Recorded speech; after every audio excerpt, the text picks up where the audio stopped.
tuned in to this week's episode of our podcast. Today we are going to interview some of the greatest and most influential minds in our field. By sharing our collective expertise, we will show you how to harness, control, and use your own skill set to achieve ultimate success and live the life you want. And now, please welcome your host. The occasion of this professionals who are at depth in the topics.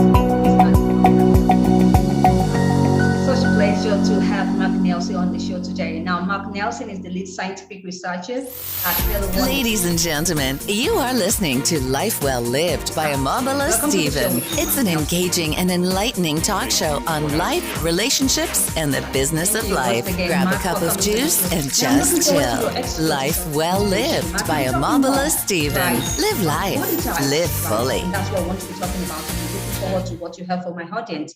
Now, considering each body type, how can a person customize their exercise and nutrition for the result they want? Well, first they need to understand what their actual body type is, and we're talking about scientific body types. So I think that most of your audience has probably heard about the three body types: the endomorph, ectomorph, and mesomorph, which most people don't realize are based on no science whatsoever. They are just arbitrary, subjective shapes that are essentially useless. If you try and identify yourself as one or the other, there is no science that helps you understand why you are a pear or an apple or whatever. The same is really true for the Kibbe body types or the triangle body types or the hormone body types. None of it's really based on any science whatsoever. There's no scientific data. We are the only body types in existence. In terms of our body types, so that you can understand your diet and exercise, what would be best for your body type, first you've got to understand how mainstream science and medical doctors define body type. So there are three body type standards, and all three are not accurate. The first standard that mainstream science and medical doctors use is the standard scientific human body anatomy book, body type 1. And that is the body type that you would find in any scientifically approved human body anatomy book. It's the image in your mind's eye of the human body with all the muscles and muscle mass fully developed. And if you go and see your doctor, that is the image that you are being judged by, that you are being rated as either normal or not. And the problem with that image is that it's a scientific genetic fact that any part of the human body can be underdeveloped to whatever degree. So right now, that body type standard, the body type 1, does not take into account the fact that genetically you can have a part of your body underdeveloped, including muscle or muscle mass. The second standard is the body mass index, which became the standard in 1985, but it's been around since the 1800s. But in terms of the BMI, it is not accurate because it does not take into account skinny fat. Skinny fat is one of these newer terms that science is just starting to recognize. But if you're someone like me, who's dealt with skinny fat my entire life, I first noticed it on my body when I was about 8. And I have dealt with it ever since. And because I was always a active kid and was well within my safe BMI, no one really ever paid much attention to it. But skinny fat, if you are well within your safe BMI and you have skinny fat on your body, including normal weight obesity, it will directly affect your BMI calculation. But the BMI calculation does not take skinny fat into consideration relative to the actual calculation. The other reason why the BMI is not accurate is because it's possible to have excess muscle on your body. If you think of somebody like Dwayne Johnson, The Rock, that dude is all muscle, and he has more muscle on his body that would put him most likely into the overweight or obese category of his BMI, yet he most certainly is not overweight or obese. So that is the second standard, the BMI, and why it's not accurate. The third standard is the basal metabolic rate. that is the BMR. It is the number of calories daily that your body requires just to function.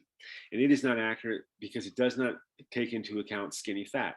So it's science recognizes that 1 pound of muscle mass burns 6 calories daily, but 1 pound of skinny fat or fat only burns 2 to 3 calories.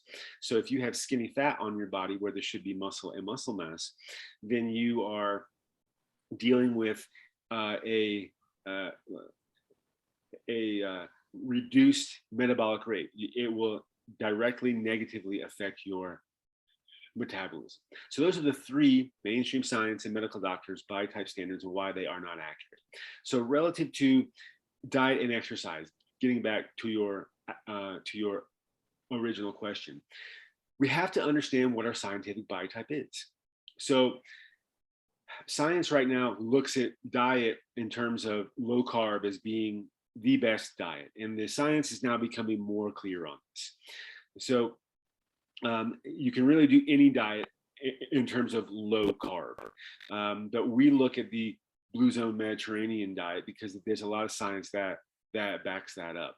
But what diet works best for you is relative to your body type. So it's about first understanding what your scientific body type is. And the same is true with exercise. We don't necessarily push a specific exercise, albeit walking is actually the best exercise according to science.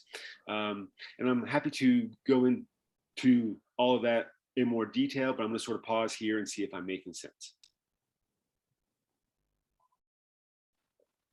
Did I lose you? Sure, that's okay. Thank you, Marc, for that insight. So I want us to talk about body types and what it reveals about our health, right? I just wanted to expatiate more on that. Now we talk about the apple, the pear, the hourglass, and the inverted triangle and the ruler, right? So what do they reveal about our health? Well, so let's actually, again, all of those, there is no science relative to those body types. So we don't really know what any of that says in terms of our health, other than how much fat or skinny fat you have on your body relative to muscle and muscle mass. So our body type science looks at it in terms of skinny fat versus muscle and muscle mass, which is genetics. So our body types are the 4 body types, and we came to those body types because we were looking at a logical, reasonable way of understanding the human body, how it is structured, and what happens in terms of genetics if your body is underdeveloped, which again is a scientific fact that any part of the human body can be underdeveloped. So every human body has 26 vertebrae. There are 7 cervical, 12 thoracic, 5 lumbar, 1 sacrum, and 1 coccyx, excuse me.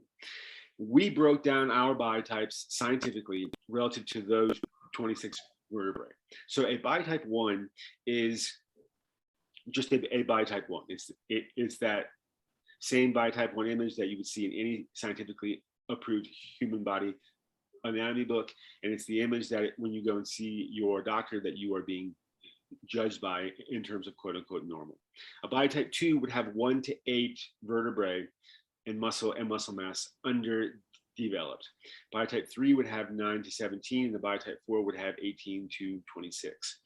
So in terms of how body type shape helps us understand our health, if we are dealing with a body type 2, 3, or 4, which has skinny fat on it where there should be muscle and muscle mass, we know scientifically that directly negatively affects our metabolism and posture. Why? We know that every vertebra in the back houses a specific set of muscles.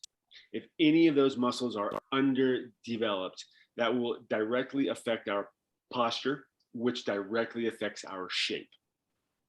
And because we know that if the muscle and muscle mass is underdeveloped, something has to exist in place of what should be there in terms of muscle and muscle mass. And what exists in place of it is skinny fat. Skinny fat is, again, a newer term that has only been around for the last decade or so. But it is defined as cellulite, thin fat, loose skin, saggy skin, crepey skin, or normal weight